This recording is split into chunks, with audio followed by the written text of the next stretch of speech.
మనుషులను కలిపాడు దేవుడే. భూమిని నిందించాలని పని చెప్పాడు, దేవుని కొరకి ఇద్దరు ఒకటయ్యారు.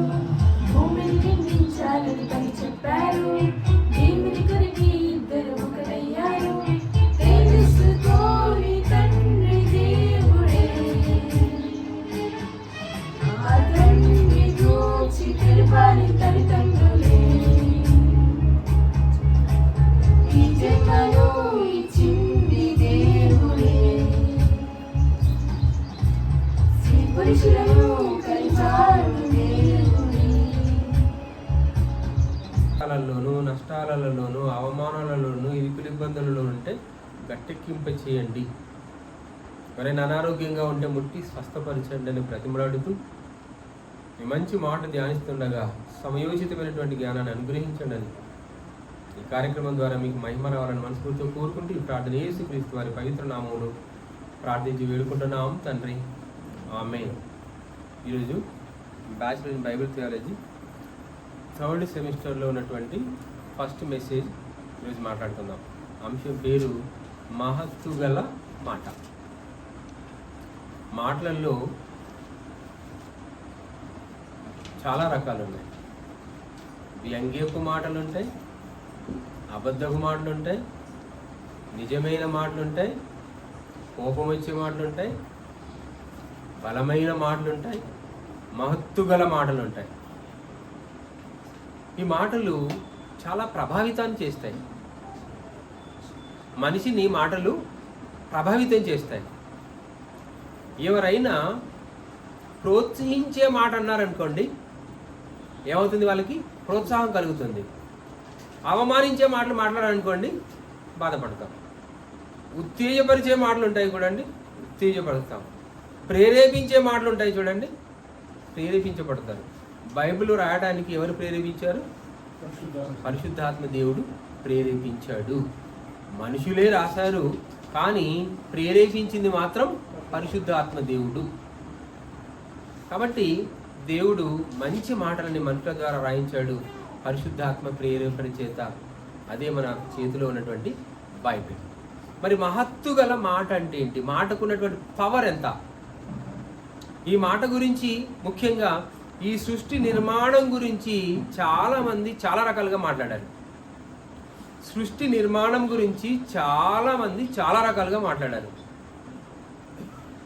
కొందరు ఏమన్నారు అంటే సృష్టి అనేది తనంతట తానే ఏర్పడింది. సృష్టి తనంతట తానే ఏర్పడుతుందా? సృష్టిస్తే సృష్టి జరుగుతుందా? సృష్టికర్త లేకుండా సృష్టి జరుగుతుందా? జరగదు. సృష్టికర్త లేకుండా సృష్టి జరగదు. సృష్టి జరిగింది అంటే సృష్టికర్త ఉన్నాడు. మరి సృష్టికర్త సృష్టిని ఎలా చేశాడు? సృష్టికర్త సృష్టిని ఎలా చేశాడు అని అంటే బైబిల్లో చెప్పిన అద్భుతమైనటువంటి విషయం ఏంటంటే తన మాట ద్వారా. ఈ విషయాన్ని గరికపాటి అని విన్నారా? గరికపాటి ఆయన దీన్ని చాలా వ్యంగ్యంగా మాట్లాడాడు. ఏమని మాట్లాడాడంటే సృష్టి అట కలుగును గాక అనేసరికి కలిగిందట, అలా కడగదమ్మా. బస్సు రా అనేసరికి బస్సు రాదమ్మా. దానికి మన వాళ్ళు ధీటైనటువంటి సమాధానం చెప్పారు. ఏమని అని అంటే బస్ స్టాండ్లోకి లేదా రైల్వే స్టేషన్లో ట్రైన్ దిగిన తర్వాత మనం పిలవకపోయినా సార్ ట్యాక్సీ అని ఆటోలు వస్తారు, పిలవకపోయినా వస్తారు అని ఒక గుడ్ ఎగ్జాంపుల్ చెప్పారు. అంటే ఇక్కడ మనం ఆలోచించాల్సిన విషయం ఏంటంటే ఈ సృష్టి నిర్మాణం వెనకాల సృష్టికర్త యొక్క మాట ఉంది. సృష్టికర్త తన మాట ద్వారా సమస్తం చేశాడు. మాట అనేసరికి మన వాళ్ళకున్న అవగాహన ఏంటంటే మనుషులు మాటే కదా అనుకుంటున్నారు. మాట అనేసరికి మన బ్రెయిన్లో ఫిక్స్ అయింది ఏంటంటే మనుషులు పలికే మాట అనుకుంటున్నారు. మనుషులు పలికే మాటకు కొంత విలువ ఉంటుంది, మనుషులను చేసినటువంటి దేవుని మాటకు ఎంతో విలువ ఉంటుంది. ఒక బాస్ మాట చెప్తే ప్యూన్ పని చేస్తాడు. ఒక మాస్టర్ మాట చెప్తే స్టూడెంట్ పని చేసి పెడతాడు. మాటకు ఉన్నటువంటి విలువ, మరి మాటలలో మహత్తు గల మాట, ఆ మహత్తు గలటువంటి మాటకి ఎంత విలువ ఉంటుందో అనేది మనం బైబిల్లో చూడడానికి ముందుగా కొన్ని ఎగ్జాంపుల్స్. ఈ సృష్టి గురించి చాలామంది ఏమనుకున్నారు, ముఖ్యంగా సైంటిస్టులు ఏమనుకున్నారంటే, ఓపారిన్ అనే రష్యా శాస్త్రవేత్త తన అభిప్రాయాన్ని ఇలా చెప్పాడు. రష్యాలో ఉన్నటువంటి ఓపారిన్ అనే శాస్త్రవేత్త తన అభిప్రాయాన్ని ఏమని చెప్పాడంటే, ఈ విశ్వం జరగడానికి ముందుగా ఒక మహాప్రేలుడు జరిగింది అని అన్నాడు. ఆయన అభిప్రాయం ప్రకారంగా ఈ విశ్వానికి ముందు ఏం జరిగిందట, ఒక మహాప్రేలుడు జరిగింది అని అన్నాడు. ప్రేలుడు జరిగేటప్పుడు సౌండ్ ఎలా ఉంటుంది చెప్పండి? బస్సు లేదా వెహికల్ టైర్ బస్ట్ అయింది అనుకోండి, సౌండ్ ఎలా వస్తుంది? చాలా సౌండ్ వస్తుంది. అలాగే ఈ మహాప్రేలుడు జరగడం వల్ల సృష్టి నిర్మాణం జరిగింది అని ఓపారిన్ అనే రష్యన్ శాస్త్రవేత్త చెప్పాడు. ఇక్కడ మనం ఆలోచించాల్సిన విషయం అంటే, వాళ్ళు దగ్గరలోకి వచ్చారు. అంటే సృష్టి ప్రారంభంలో శబ్దం జరిగింది అని ఒక నిజంలోకి మాత్రం వచ్చారు. ఆ శబ్దాన్ని వాళ్ళు ఏమనుకుంటున్నారు? మహాప్రేలుడు అని అంటున్నాడు. బ్లాస్ట్, బాంబ్ బ్లాస్ట్ జరిగినప్పుడు నిర్మాణం అవుతాయా? నిర్మాణమైంది విచ్ఛిన్నం అయిపోతాయా కదా? బాంబ్ బ్లాస్ట్ జరిగితే ఏమైపోతుంది? మంచిగా నిర్మాణం జరిగినటువంటి వస్తువు కాస్త వికారపు ఆకారంలోకి వెళ్ళిపోతాయి. మరి బాంబ్ బ్లాస్ట్ అంటే మహాప్రేలుడు జరిగితే ఇంత చక్కటి భూమి ఏర్పడుతుందా? ప్రేలుడు జరిగితే ఆకాశం ఏర్పడుతుందా? ప్రేలుడు జరిగితే సూర్యచంద్రులు ఏర్పడతాయా? అంటే మానవ ఆలోచనతో పలికినటువంటి మాట ఏంటంటే మహాప్రేలుడు అని అన్నాడు, ఒక మహాశబ్దము అని అన్నాడు.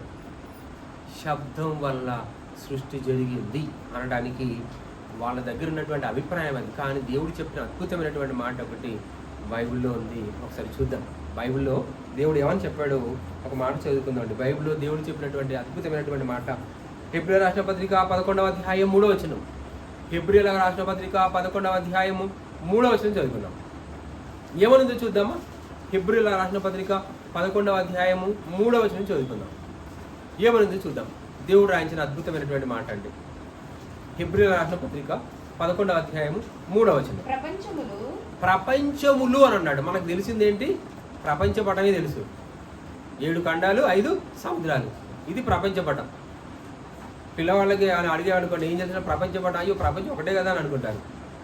కానీ ప్రపంచం ఒకటి కాదు, చాలా ప్రపంచాలు ఉన్నాయి. భూప్రపంచం, అంగారక ప్రపంచం, ఇంకా ఈ ఆకాశంలో ఉన్నటువంటి ప్రపంచాలు ఉన్నాయి, మరికొన్ని ఆకాశాలు ఉన్నాయి, మహాకాశాలు ఉన్నాయి. ఎంతో సువిశాలమైనటువంటి ప్రపంచం అండి. అందుకే ఈ ప్రపంచములు అన్నాడు. దీన్ని ఏమన్నాడు? ప్రపంచములు అని అన్నాడు. ఒక భూమి మీద ఉన్నటువంటి ప్రపంచములు 7 ఖండాలు 5 సముద్రాలే కాదు. అయితే ప్రపంచము అని ఏకవచనం అనేవాడు. కానీ దేవుడు ఏమన్నా రాయించాడు? ప్రపంచములు అని అన్నాడు. అందులో ఆకాశము, పంచభూతములు అన్నీ వస్తాయి. దీన్నే మన తెలుగులో ఒక మాటలు ఏమన్నా అంటే మహావిశ్వం అన్నాడు, లేదా మన విశ్వం అన్నాడు. ఇంగ్లీష్లో అయితే యూనివర్స్. కాబట్టి ఈ యూనివర్స్ ఎలా ఏర్పడింది అన్నాడు. మరొకసారి చదువుకుందాం. ప్రపంచములు దేవుని వాక్యము వలన. ఇక్కడ ఆలోచించండి, దేవుని వాక్యం ప్లేస్లో మీరు ఏమని పెట్టాడంటే మానవ భాషలో శబ్దం అని పెట్టుకోండి. వాక్యం అని అంటే మన వాళ్ళు నమ్మరు కదండి. నమ్మకుంటే ఆ వాక్యం ప్లేస్లో ఏమని పెట్టాడంటే శబ్దం అని పెట్టండి. ఇప్పుడు చదవండి. దేవుని శబ్దం వల్ల బిగ్ బ్యాంగ్ అని అన్నాడు, మహాప్రేలుడు అని అన్నాడు, మహాశబ్దము అని అన్నాడు.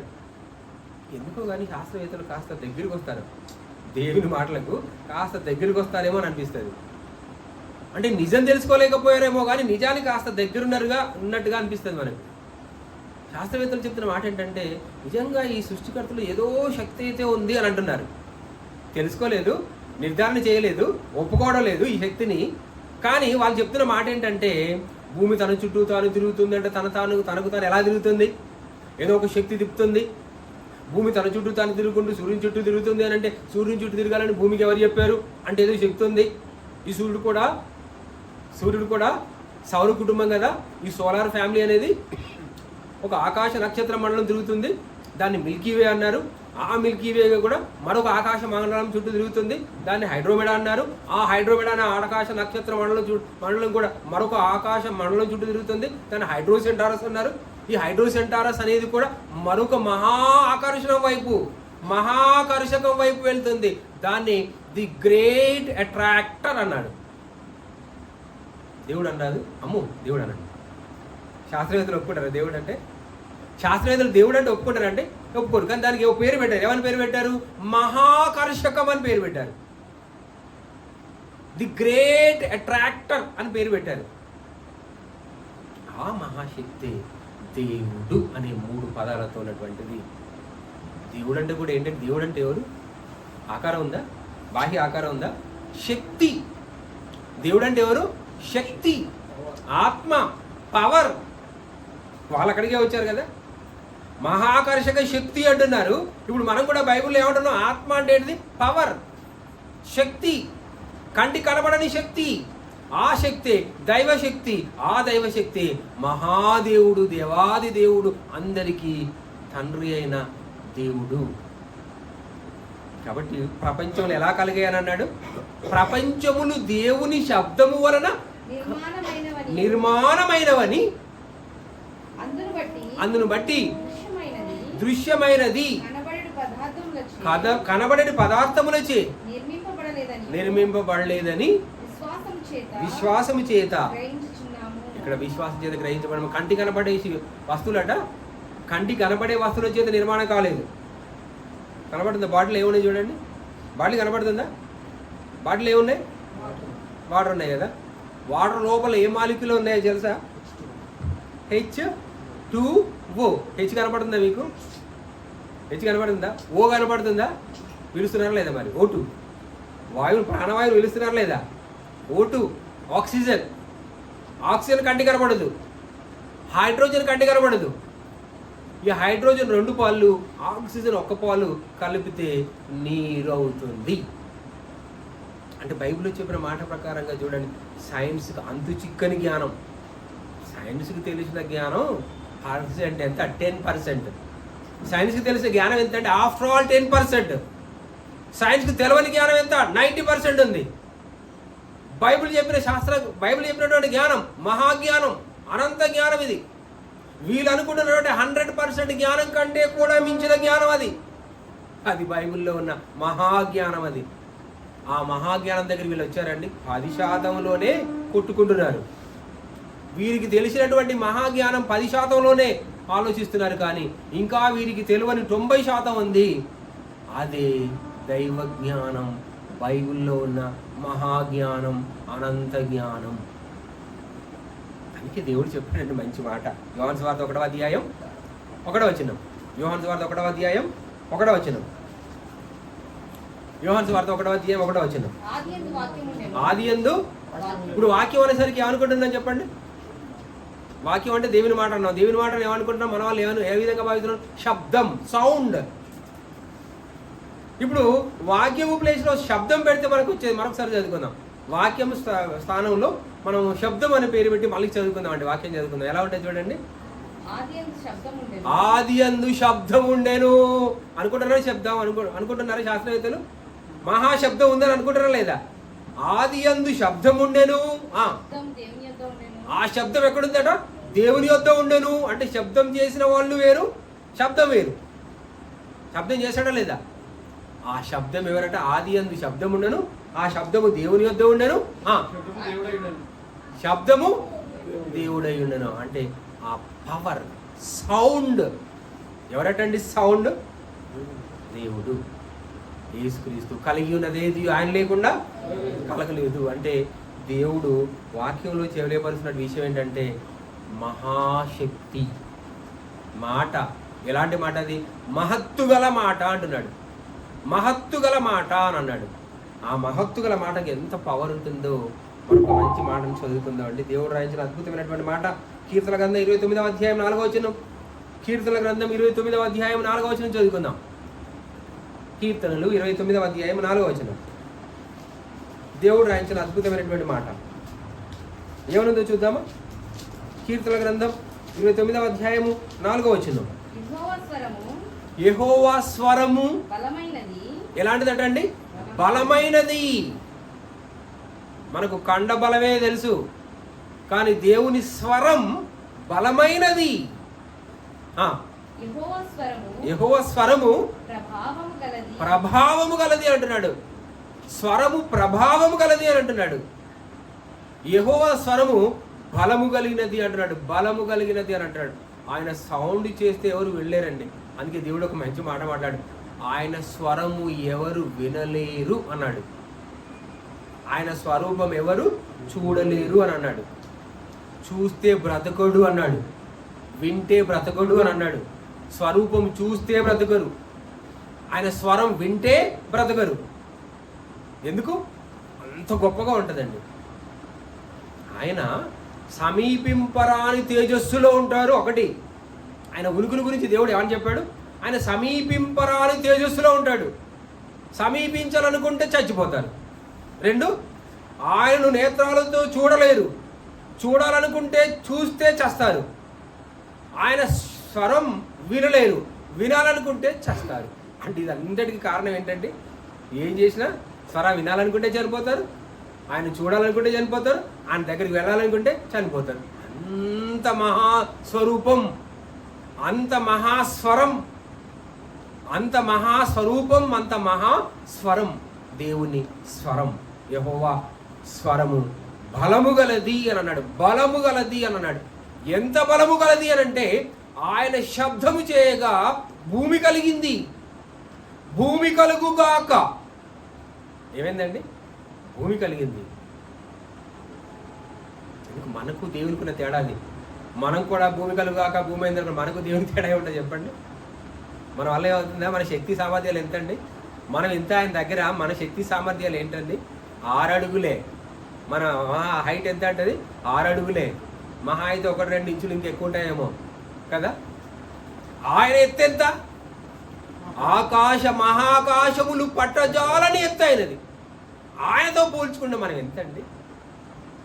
ఆయన ఆకారంతో పోల్చుకుంటే ఎంత? ఆయన జ్ఞానంతో పోల్చుకుంటే ఎంత? ఆయన బలంలో పోల్చుకుంటే అస్సలు యెహోవా పోల్చదగిన వాడు కాడు. ఆయన ఎవరు తెలుసా? మితిలేని వాడు, మహాస్వరూపుడు, ఆకాశ మహాకాశములు పట్టజాలని మహాబలశాలి. అందుకే కొంచెం అర్థం కావడానికి చెప్పిన మాట ఏంటంటే, ఆయన ఆకారం చూడాలనుకుంటే, ఆయన స్వరూపం చూడాలనుకుంటే చూడలేని అనడానికి శాంపిల్గా చెప్పాడండి. ఆయన గురించి ఏమని చెప్పాడు? ఇదిగో ఒకసారి ఆలోచించు, నీకు బ్రెయిన్ ఎంత ఉందో ఆలోచించు. ఆకాశము నా సింహాసనం, భూమి నా పాదపీఠం అన్నాడు. ఇంకా అక్కడ ఆలోచించు. భూమి నుండి ఆకాశం వైపు ఎన్ని కిలోమీటర్ల దూరం ఉంది? కిలోమీటర్లు కొలవలేవండి. కాబట్టి దేనిలో కొలిచారో తెలుసా? కాంతి సంవత్సరాలు కొలుస్తారు. మహాసువిశాలమైనటువంటి ఆకాశం. కాబట్టి ఆకాశం ఆయన సింహాసనం, భూమి ఆయన పాదపీఠం. ఇప్పుడు ఇమాజిన్ చేయండి ఎంత ఎత్తుంటాడో. We can't ఇమాజ్. అస్సలు మన ఊహకు అందలేడండి. మన ఊహల్లోకి అందలేనంత ఎత్తు, మన ఊహల్లో అందలేనంత బలం, మన ఊహల్లో అందలేనంత భీకరుడు దేవుడు. అందుకే దేవుడు అండి. కాబట్టి ఆయన స్వరము బలమైనది అని అన్నాడు. ఆయన స్వరము ప్రభావితం కలిగినది అని అంటాడు. ఆయన మాటలు ప్రభావితం చూపిస్తాయి చూడండి. అందుకే దేవుడు చెప్పినటువంటి అద్భుతమైనటువంటి మాటను మనం చూడగలుగుతాం. ఆయన స్వరం ప్రభావం కలిగినది, ఆయన స్వరం బలమైనది అని అన్నాడు. అందుకే ఈ దేవుడి యొక్క మాటల గురించి విన్నప్పుడట ఏమనుకున్నాడు? ఆ స్వరము ఉరుమెను అనుకున్నారు. ఉరుమి స్వరం ఎలా ఉంటుంది? ఉరుము ఎలా ఉంటుందో తెలుసు కదా మనకు. ఆయన మాట్లాడుతున్నప్పుడు వీళ్ళు ఏమనుకున్నారు? ఉరుమెను అన్నట్టుగా వినపడ్డదండి ఆయన మాట్లాడుతుంటే. మరొక విషయం ఏంటంటే, ఆయన గుసగుస శబ్దమే మనకు అంతు చిక్కని మహాజ్ఞానం. ఆయన గర్జనలు చేయి శబ్దాన్ని వినదగిన శక్తి ఎవరికి ఉంది? ఆయన గుసగుసే భరించలేమండి. ఆయన శబ్దము గుసగుస శబ్దం. మనకు తెలిసినటువంటి మహాజ్ఞానం, ఇప్పటి వరకు ఆధునిక శాస్త్రవేత్తలకు అందినటువంటి జ్ఞానం ఎలాంటిదంటే గుసగుస శబ్దము లాంటిది అని అంటాడు. మరి మహాజ్ఞానం, మహాస్వరూపం, శబ్దం వినేంత స్థాయికి వెళ్తారంటే మనుషులు ఎప్పుడు వెళ్ళలేరు. దేవుడు చాలా గొప్పవాడండి. ఆయన మాట మహత్తు గల మాట. ఆయన గొప్పతనం ఏంటో తెలుసా? లేని వాడిని ఉన్నట్టుగా పిలుచువాడునైన దేవుడు. దేవుని గొప్పతనం ఏంటో తెలుసా అండి? లేని వాడిని ఉన్నట్టుగా పిలుచువాడునైన దేవుడు. అప్పటికి ఏమీ లేదు. ఆదికాండం 1:1 ఆది యందు దేవుడు భూమి ఆకాశములను కలుగజేసెను. ఆది యందు దేవుడు భూమి ఆకాశములను సృజించెను. ఎలా? భూమి కలుగుగాక. అప్పటి వరకు భూమి లేదండి, ఆకాశం లేదు. ఎలా చేశాడు? శిల్పి అయితే శుద్ధితో చేస్తాడు, ఊలితో చేస్తాడు. కుమ్మరివాడైతే మట్టిని కొండని చేస్తాడు, మట్టితో చేస్తాడు. మరి దేవునికి ముడిసరికి అవసరమా? దేవుడు ఒక ఆకారం చేయడానికి ముడిసరికి అవసరమా? ఆయన మాటే ఆకాశము కలుగుగాక. ఒకసారి మన నేత్రాలను పైకెళ్ళి చూస్తే ఈ అంతు చిక్కని ఆకాశం అది, అంతు పట్టని ఆకాశం అది, మనుషులెవ్వరూ చేయలేని ఆకాశం అది, మనుషులెవరూ పరవని ఆకాశం అది. ఆ ఆకాశాన్ని చూసిన తర్వాత డిసైడ్ అయిపోయారండి, ఇది మానవ శక్తి కాదు. అందుకే దైవశక్తి. ఆకాశము ఎలా ఏర్పడింది? దేవుని మాట వల్ల ఏర్పడింది, అనే స్వరం వల్ల ఏర్పడింది. భూమి కలుగుగాక, భూమి కలిగింది. ఆకాశము కలుగుగాక, ఆకాశం కలిగింది. సూర్యచంద్రులు కలుగుగాక, సూర్యచంద్రులు కలిగారు. మాట మాట శబ్దం మహత్తు గల మాట. అది మానవ మాట లాంటిది కాదు, మహత్తు గల మాట. అందుకే ఆయన మాట ఎంత ప్రభావితమైనదో అనేది. నిర్గమకాండం 14వ అధ్యాయం 16వ వచనం. నిర్గమకాండం 14వ అధ్యాయం 16వ వచనం చదువుకుందామండి. దేవుడు రాయించిన అద్భుతమైనటువంటి మాట. నిర్గమకాండం 14వ అధ్యాయం 16వ వచనం చూద్దాం. ఏమని రాయబడింది చూడండి. నీవు నీ కర్రను ఎత్తి ఆ సముద్రపు వైపు నీ చెయ్యిని చాపి దాని పాయలుగా చేయుము. దేవుని యొక్క గొప్పతనం ఏంటో తెలుసా అండి? పాయలు, సముద్రాన్ని పాయలు చేశాడు. ఎవరైనా చేయగలరా? మానవ మాత్రులు ఎవరైనా చేయగలరా? సముద్రాన్ని పాయలుగా ఎవరైనా మానవ టెక్నాలజీ తోటి చేయగలరా? దేవుడు మహాగాలిని విసిరజేశాడండి. మీరు ఒక పల్లెని తీసుకోండి, దానిలో నీళ్లు పోయండి, నీళ్లు పోసిన తర్వాత ఊదండి, గాలి ద్వారా మధ్యలో ఏమవుతుంది? ఒక దారి ఏర్పడుతుంది. ప్రాక్టికల్గా చేసి చూడండి. ఒక పల్లెని తీసుకోండి, దానిలో కొన్ని నీళ్లు పోయండి, ఆ పల్లెం మీద నుండి గాలిని ఊదండి, దారి ఏర్పడుతుంది. ఒక మనిషి ఊదితే ఏర్పడుతుంది పల్లెములో దారి. మనుషులను కన్న మహాశక్తి గాలిని విసిర చేశాడు, సముద్రాన్ని పాయలు చేశాడు. అదండి మహత్తుగల మాట. అది దేవుని మాట. అది గాలిని విసిర చేసి సముద్రాన్ని పాయలుగా చేశాడు, సముద్రాన్ని రెండుగా చేశాడు. ఆరిన నేల మీద నడిచినట్టు నడిచారు. That is the power of God. That is the power of God. దేవుని శక్తి అది. ఫరో చేయగలరా? ఆయన భుజబలం చేయగలదా? ఆయన జ్ఞానం చేయగలదా? ఆయన వీళ్ళు శూర్లు చేయగలరా? మహాబలమైనటువంటి రాజు అండి, చక్రవర్తి. కానీ ఆయన వల్ల కానిది దేవుడు చేసి చూపించాడు. అది దైవశక్తి. అందుకే మరొక అద్భుతమైనటువంటి మాట, మంచి మాట చదువుకుందాం. బైబిల్లో ఉన్నటువంటి అద్భుతమైనటువంటి మాట అండి. కీర్తన గ్రంథం 147వ అధ్యాయం 15వ వచనం చదువుకుందాం. కీర్తన గ్రంథం 147వ అధ్యాయం 15వ వచనం చదువుకుందాం.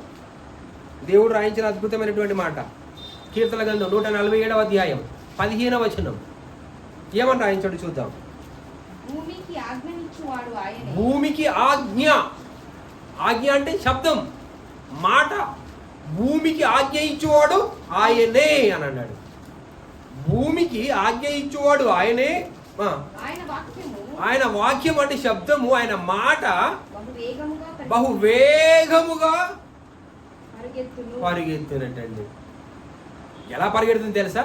వేగంగా, బహువేగంగా పరిగెత్తును. ఆయన మాట బహువేగంగా పరిగెత్తును. అదండి మహత్తు గల మాట. ఆయన భూమికి ఆజ్ఞాపిస్తాడు, ఆకాశానికి ఆజ్ఞాపిస్తాడు, కలుగుగాక అని సృష్టిలో ప్రతి వస్తువును నిర్మిస్తాడు. అతడి దేవుడు. ఇది గొప్ప విషయం తెలుసా అండి? ఇది ప్రపంచం నమ్మి తీరాలి. ఈ నిజాన్ని నమ్మి తీరాలండి. దేవుడు తప్ప ఇంకెవరు చేశారు? ఒకసారి ఆలోచించి చెప్పండి. మనుషులలో ఎవరైనా మేధావి చేశాడా, జంతువులలో ఏమైనా జంతువు చేసిందా, పక్షులలో ఏ పక్షులు చేసిందా అని ఆలోచిస్తే ఏ ప్రాణి కోటి చెయ్యలేదు ఈ సృష్టిని. ఈ సృష్టిని చేసింది సృష్టికర్త, దేవాది దేవుడు. అందుకే ఆయన వాక్యము బహు వేగముగా పరిగెత్తును అని అన్నాడు. ఆయన వాక్యము బహు వేగముగా పరిగెత్తును. ఆయన శబ్దం గొప్ప శబ్దం, దేవుడు చేసిన శబ్దం.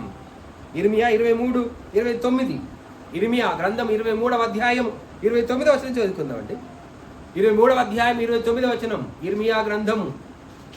దేవుడు రాయించిన అద్భుతమైనటువంటి మాటలు ఏమని రాశాడు చూద్దాం. దేవుడు రాయించినటువంటి అద్భుతమైనటువంటి మాటలు. నా మాట ఎలాంటిదంటండి? అగ్ని.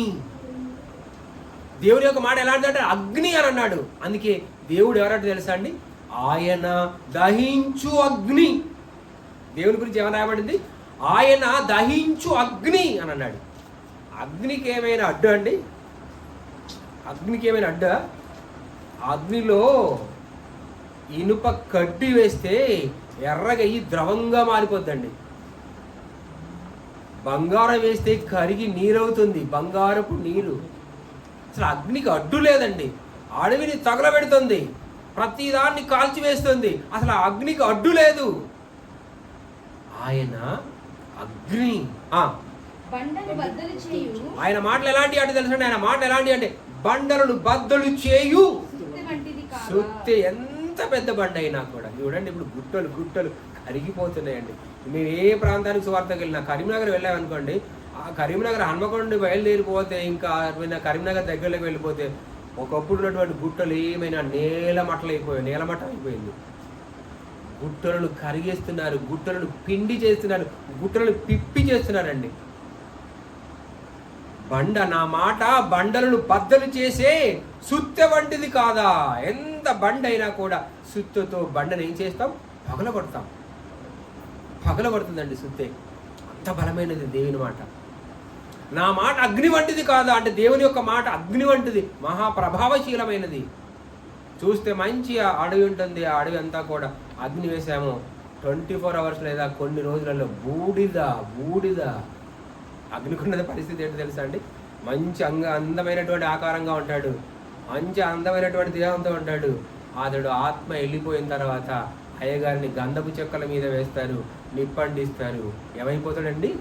ఇంత మంచి అందమైన ఆకారం ఏమైపోతుంది? బూడిద. పిరికెడు బూడిద. ఏమైపోయింది? ఎవరు చేశారు? అగ్ని. ఆయన మాట అగ్ని వంటిది, ఆయన మాట బండలు బద్దలు చేసే సుత్తె వంటిది. నెక్స్ట్ కాబట్టి కాదండి, అంతండి. అంటే దేవుని మాటకు అంత పవర్ ఉంది, దేవుని మాట అంత ప్రభావశీలమైనది. అందుకే దేవుడు చెప్తున్న మాట ఈ కీర్తన గ్రంథం, ఒక మంచి మాట. కీర్తన గ్రంథంలో మత్తయి సువార్త 8వ అధ్యాయం 26వ వచనం చదువుకుందాం.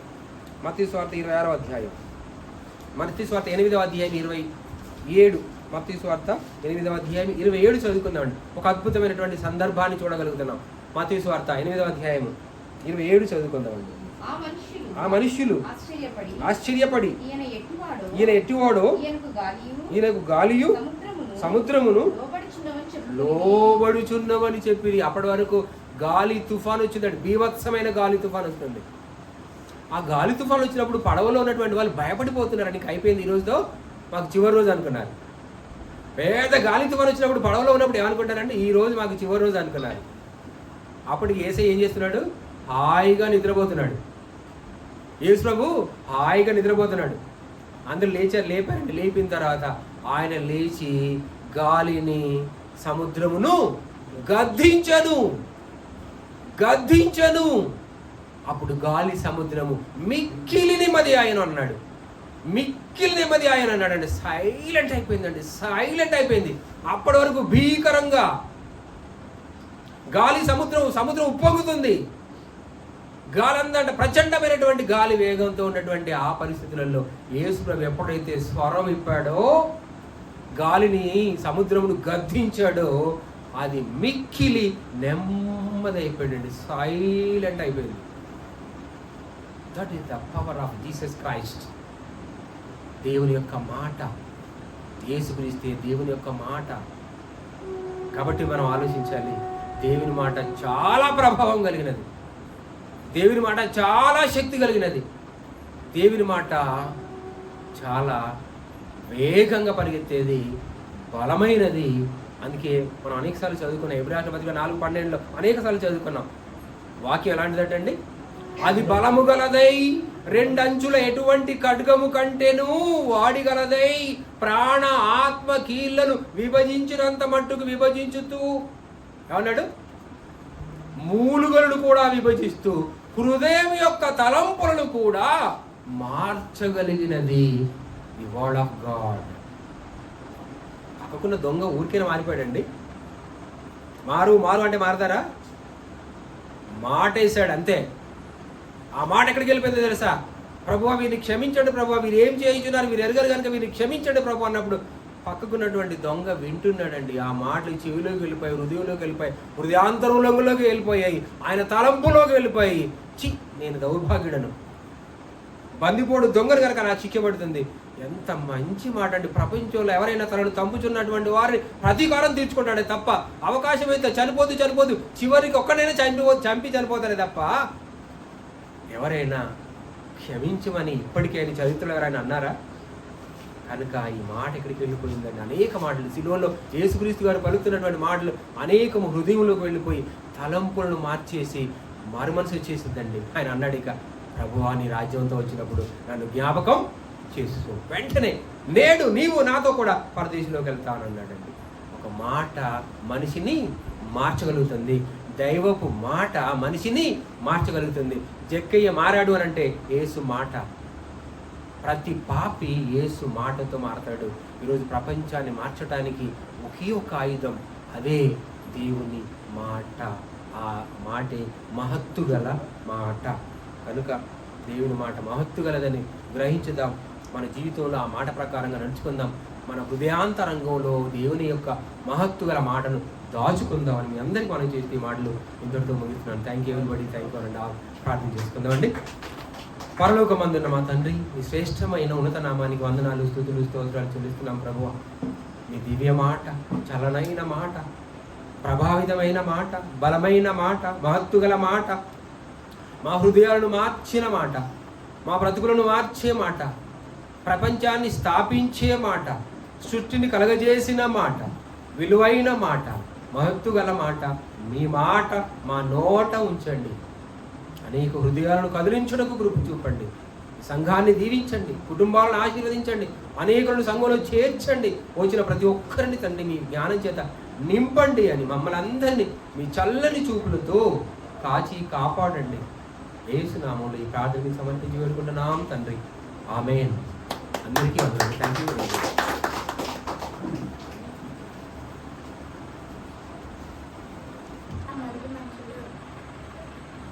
దేవుడు నేలమట్టి ఆదాము సృష్టించే నశికాలంలో జీవవాయువును వదలగా ఆదాము జీవాత్మ అయ్యను.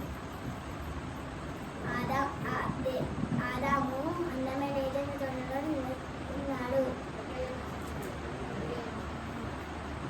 ఆదాము జంతువులన్నిటికీ పేరు పెట్టాను. ఆదాము దేవుడు తినవద్దన్న పనులను తిని దేవునికి అధికత చూపారు. అందువల్ల పాపం ఈ లోకంలోకి వచ్చింది. ఆదాము 930 సంవత్సరాలు బ్రతికాడు. హవ్వ గురించి తెలుసుకుందాం. హవ్వ దేవుడు సృష్టించిన మొదటి స్త్రీ. దేవుడు హవ్వను ఆదాము ప్రకటన కనుక సృష్టించాడు.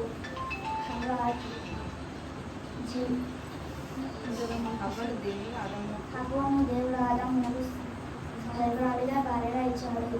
హవ్వ ఆదాము అందమైన ఏదెను తోటలో నివసించారు. హవ్వ దేవుడు తినవద్దన్న పండుని తిని ఆదాముకి ఇచ్చి దేవుని ఆజ్ఞని మీరి దేవునికి అవిధేయత ఇవ్వరు. అందువలన పాపం లోకంలోనికి వచ్చింది. హవ్వ జీవం గల ప్రతి వానికి తల్లి. ఆదాము హవ్వలకు కయ్యను హేబెలు షేబాను కుమారులతో పాటు ఇంకా కుమారులు కుమార్తెలు ఉన్నారు. కయ్యను హేబెలు గురించి తెలుసుకుందాం. కయ్యను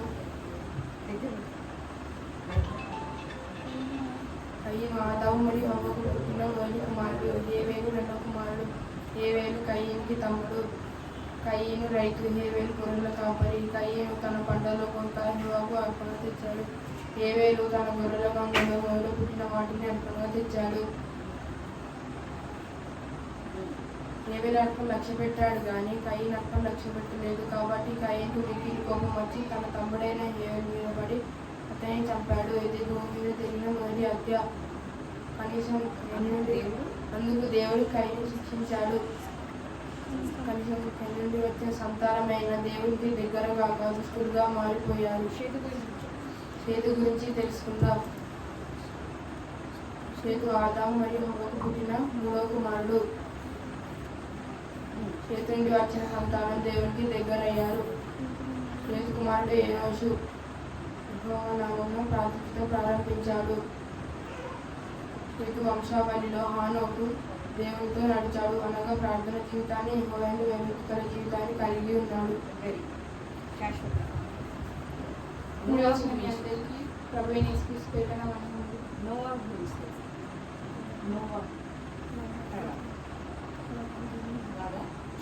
మీరందరూ బాగా చెప్తారు కదా లైఫ్ సరే బాగా బాబేలు గురించి తెలుసుకున్నాం.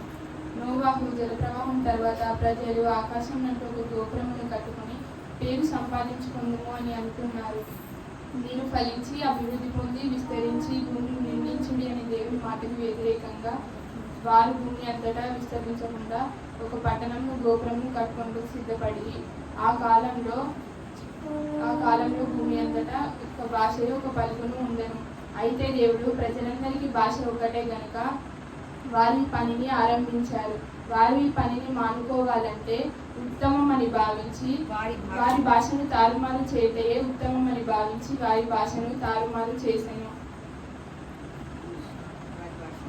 వారి భాష మారిపోవడం వల్ల ఒకరినొకరు అర్థం చేసుకోలేకపోయారు కనుక గోపుర నిర్మాణం ఆగిపోయింది మరియు ప్రజలందరూ భూమి అందరూ చెదిరిపోయారు. అక్కడ భూజనులందరి భాషను దేవుడు తారుమారు చేసెను గనుక ఆ గోపురమునకు బాబేలు అని పేరు పెట్టింది. Thank you. నోవా గురించి ఎవరు చెప్తారు? నోవాహు నీతిమంతుడుగా ఉండెను. ఆ కాలంలో నరుల చరిత్రము భూమి మీద గొప్పగా ఉండెను కనుక భూమి మీద నరులను చేసినందుకు యెహోవా సంతాపము నుండి హృదయంలో నచ్చిపోయాను. తర్వాత ఎవరైనా చెప్పండి వచ్చినవారు. అప్పుడు యెహోవా ఆకాశము కింద ఉన్న సమస్త శరీరాలను నాశనం చేయుటకే శాశ్వతం చెప్పండి. నీకు వచ్చిన చెప్పు. ఆకాశాలను నాశనం చేయుటకు నీ కొరకు ఓడని చేసుకోనమని నోవాహుతో చెప్పాను. ఆకాశం నుండి